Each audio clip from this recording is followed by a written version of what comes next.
Fabricio Cojuc, it's a pleasure to welcome you to Airline Profits Executive Interviews. How are you today? I'm doing great, Coffee. Thanks so much for having me. How are you doing? I'm doing great. Thank you very much. And where are you joining us from? I am joining you today from Mexico City, which is my hometown. Okay, very good. Now, as an introductory question, would you mind telling us who you are, what you do, and especially how you got started in aviation? Sure. So I got started in aviation at a very early age. My father used to travel a lot for business. And so this was in the early 70s when it was fairly common to get as close to the airplane as possible, to wave off or to greet the passengers. Security, I would say, was not an issue way back then. And so I used to get very close to the aircraft.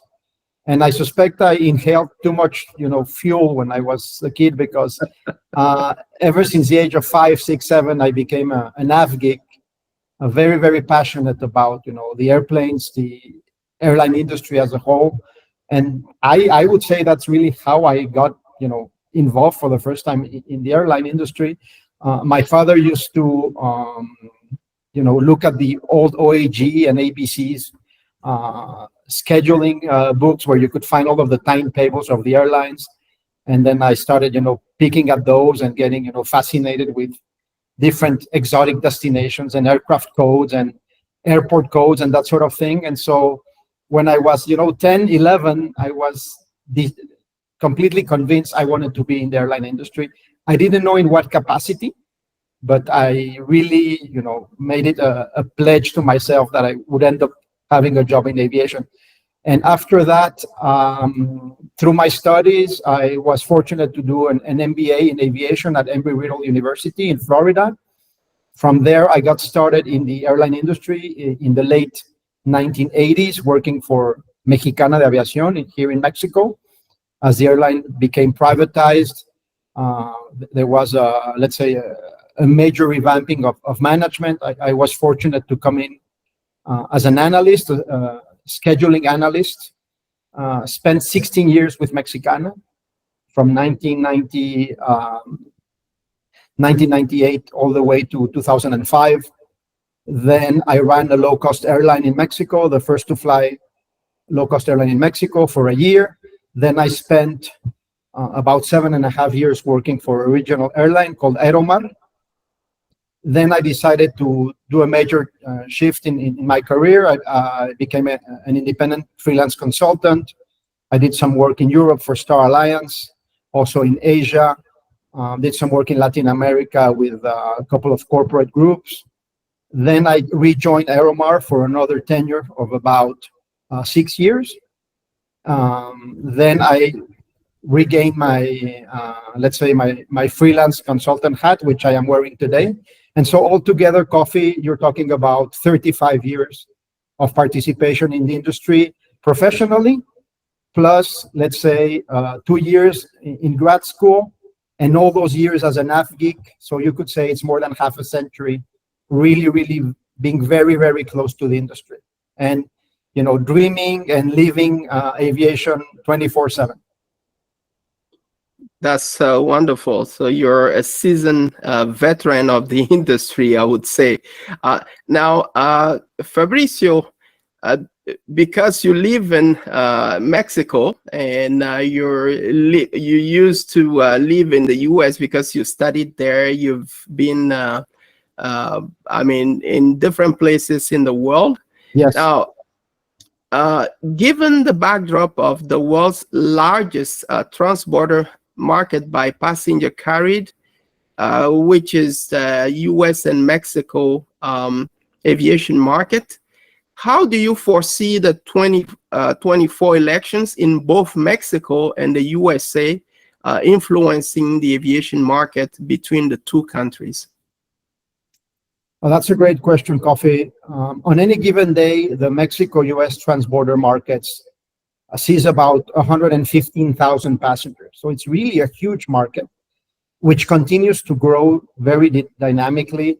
It is still growing by double digits, even as we speak. Year to date, April, the figures that were published recently show that we're almost at 11% growth year over year, bearing in mind that last year was a record year. So we continue to grow significantly, in spite, I would say, of major hurdles and uncertainties that I don't think are going to hinder growth. It's rather, the question is rather how quickly the growth will continue to materialize, or will we experience a slowdown in the months and years ahead? So that to me is the key question. Why do I say this? Because first, Mexico has taken some measures that are, let's say, not aligned with the spirit of the bilateral agreement. The air services agreement that was signed in 2015 had some assumptions that today are, for all intents and purposes, no longer valid.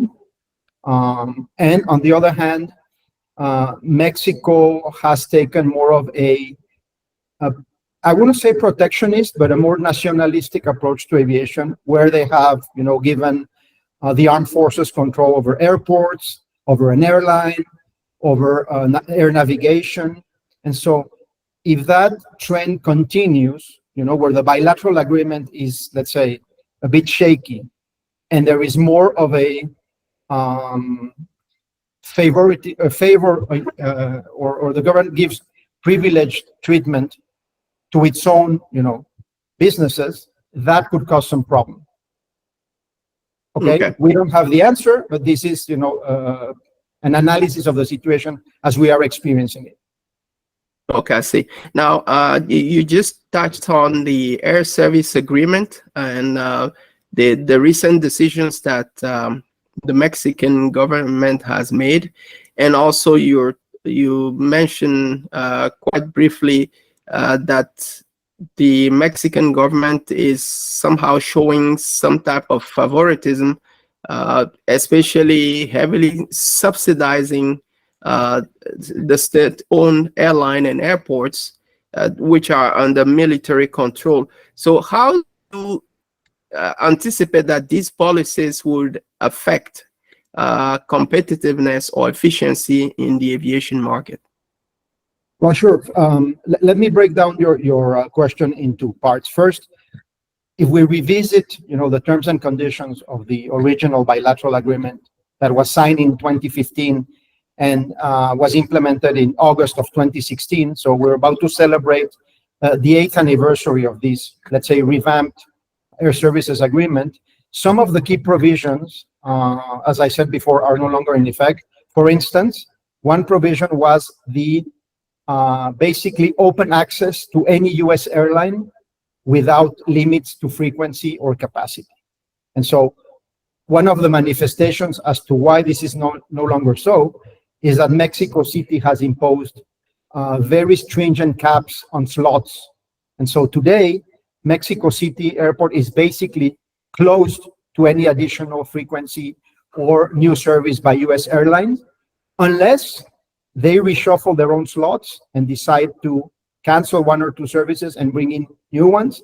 They can only juggle their current slot portfolio. They cannot add additional slots. And so that is, in essence, contradictory to the terms and conditions that were agreed upon, back in the day. The other one is the eviction of air cargo carriers from Mexico City International Airport, because one of the provisions of the bilateral, or several of the provisions, I should say, touch directly upon cargo expansion and the ability for U.S. airlines to use Mexico as a potential hub for operations into Central and South America. And so having been evicted from the major airport in Mexico is contrary, of course, to the spirit of the bilateral. So one of the, let's say, immediate consequences of these actions has been the DOT's provisional ruling on the extension of the Aeromexico Delta Joint Cooperation Agreement, which is a, let's say, very robust joint venture, which features, metal neutral operations, of course, fully immunized against antitrust. They can coordinate schedules, pricing, visits to corporate accounts. It's like basically merging the two airlines into one while keeping the two brands separate and keeping the two institutions separate, but functioning as a single entity. And so the joint cooperation agreement, as it is branded, is up for renewal this year because it is set to expire at the end of October. And so what the DOT said in ruling against the extension of this agreement was that Mexico had not, let's say, abided by the terms of the bilateral, and therefore the context within which this alliance should be allowed to continue, the conditions no longer exist. Therefore, either Mexico fixes what it has done, or they will pull the plug on this alliance.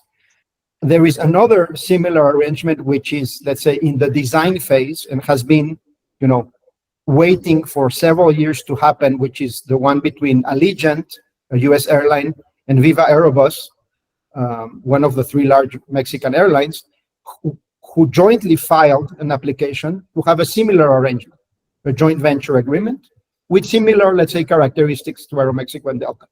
That has been in the freezer since 2021.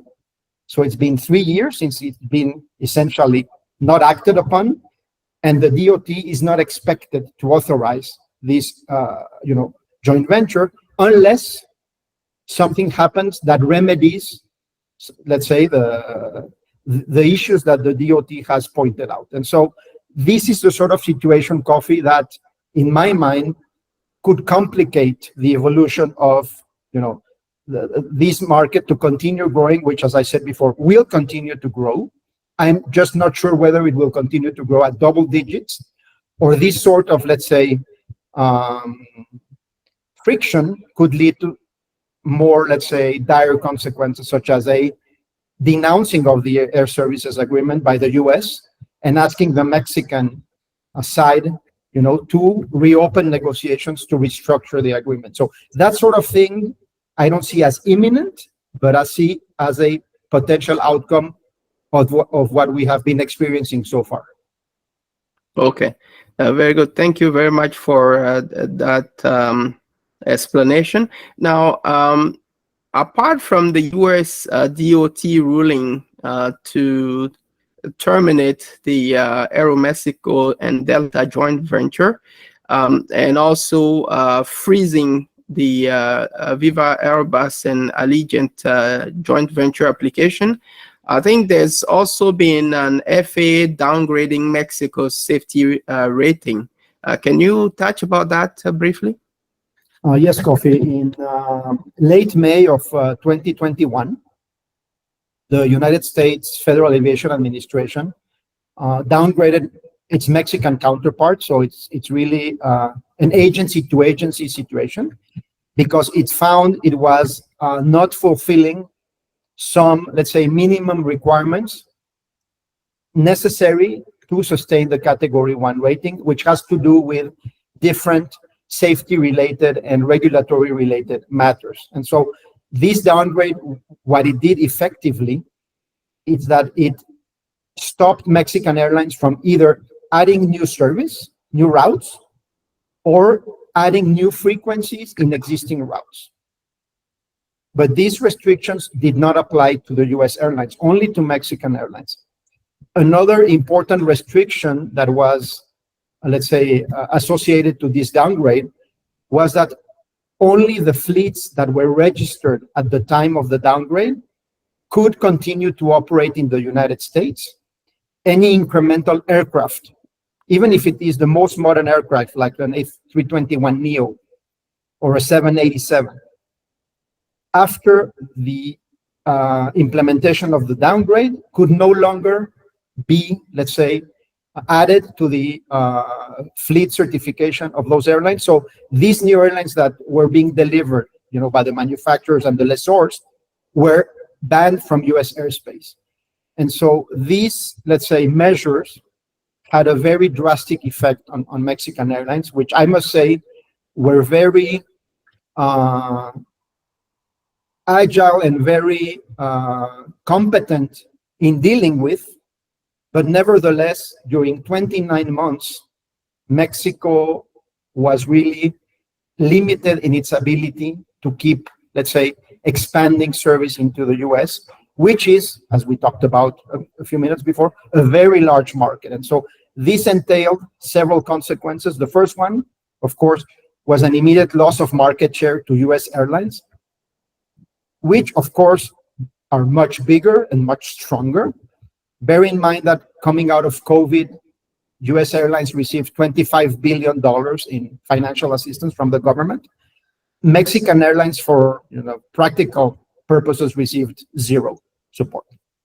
They received, let's say, symbolic support from the government. So you have a very asymmetrical situation.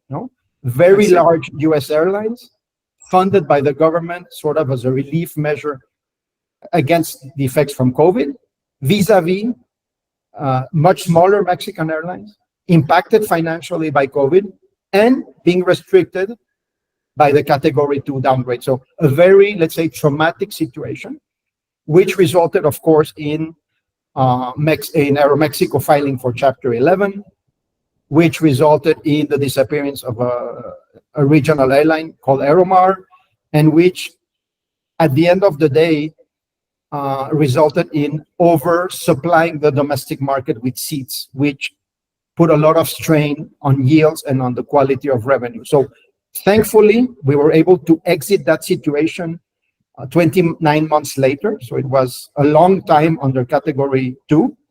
Today, we're in Category 1, but some would say it's a fragile Category 1 situation where Mexico is under the radar, is under the microscope, and we need to be very careful that we do not go back, and fall again into a Category 2 downgrade. So coming out of that downgrade and coming out of COVID, the Mexican aviation industry is very strong, it's very resilient, and has been growing, by double digits up until the end of last year. This year, we are facing additional challenge, which I'm sure you will touch upon in your next set of questions. Okay. Now, thank you very much for that. You mentioned Aeromexico filing for Chapter 11 at some point. So, yes. How would you describe the profitability of the airlines in general, and especially Aeromexico in the Mexican market? Well, airlines have been surprisingly profitable, I would say, one, by their ability to manage the crisis. So Viva Aerobus and Volaris have been faced with not only the COVID, the downgrade, also the grounding of aircraft due to the neo engine crisis, and still they are posting very, very good operating margins atop the industry on a global basis. So if you look at Vivas and Volaris, you will find them in the top 10 of profitability in the world. So they've been doing extremely well. Aeromexico, because of COVID and because of the strong focus on international service, which was, of course, devastated by the pandemic, they had the ability to reorganize together with their strategic partner, Delta, to bring in new shareholders. Apollo Management took a big share in Aeromexico. And even though they do not publish their results because they are no longer listed in the stock exchange, and so it's very difficult to know their numbers, the information that is out there is that they have posted solid numbers recently. So the three large Mexican airlines, which control 99% of the market, are very, very solid financially, I would say. But of course, are not exempt, as all of the airlines are, as we know, this is a very fragile industry, from potential hiccups that could be, triggered by geopolitical, situations, the elections that are coming in the US or that just happened in Mexico, a fuel spike, or situations similar to the GTF engine, crisis. So very good performance, I would say, but some gray skies on the horizon, in my opinion. Okay. Now, coming back to the geopolitical situation there, with the U.S. elections coming up in November this year, and probably a new administration sworn in early 2025, how do you anticipate any negotiation that may happen with regards to the air service agreement between Mexico and the U.S.? And how would that affect potentially Mexican airlines? Yes, Kofi, I would break this down in three.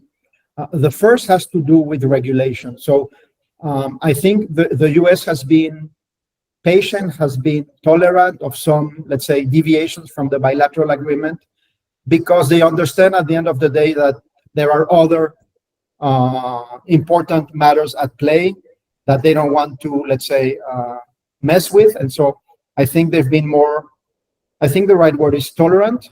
But if a new administration comes in, which is more radical, more protectionist, or more belligerent, they would want certainly to communicate to Mexico that, hey, we have an agreement that is, in question here. Either you respect the terms of that agreement, or we throw it away and we negotiate a new one. So that is a likely outcome depending on who wins the election.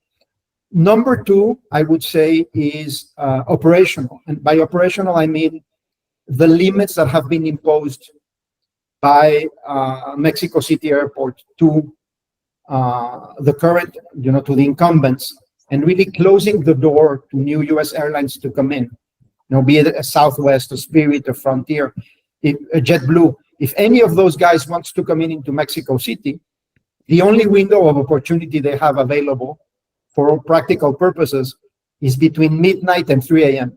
And nobody wants really to fly at that time, with some exceptions. And so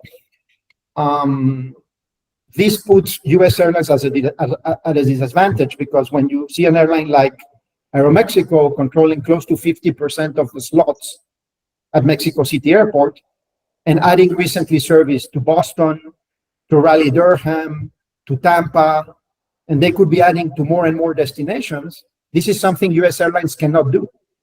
And so that could be, deemed unfair and anti-competitive. So the operational limits placed on Mexico City Airport, to me, are a big deal, which tie into, the regulatory issue as well. And thirdly, which hasn't been a problem so far, but could become one, in my opinion, is this government control and potential overprotectionism of its own entities, call it airports and airlines, because you have an airline which is funded by the government or subsidized by the government and by the taxpayers like me, also an airport where it is based, which has recently ordered 20 Embraers factory new aircraft, 20. And so when this airline really starts to grow from where it is today, without, I would say, a lot of transparency attached to its numbers, and without really checks and balances, how much can it grow when it becomes a competitor, that could affect the interests of other private commercial airlines? Today, it's a small entity. It's still trying to figure out what sort of an airline it wants to be, but it is flying essentially 4 or 5 aircraft. The day it has 20 and it is fully subsidized, could it become a threat? Let's leave Mexican airlines aside. Could it be a threat to an American, a United, a Delta? The answer could be yes and no, because of the scale. But if it enjoys a privileged treatment, where it is maybe not paying for landing fees, or it is really not paying for fuel, what have you, and it starts to passionately into the US, then I think it becomes a problem.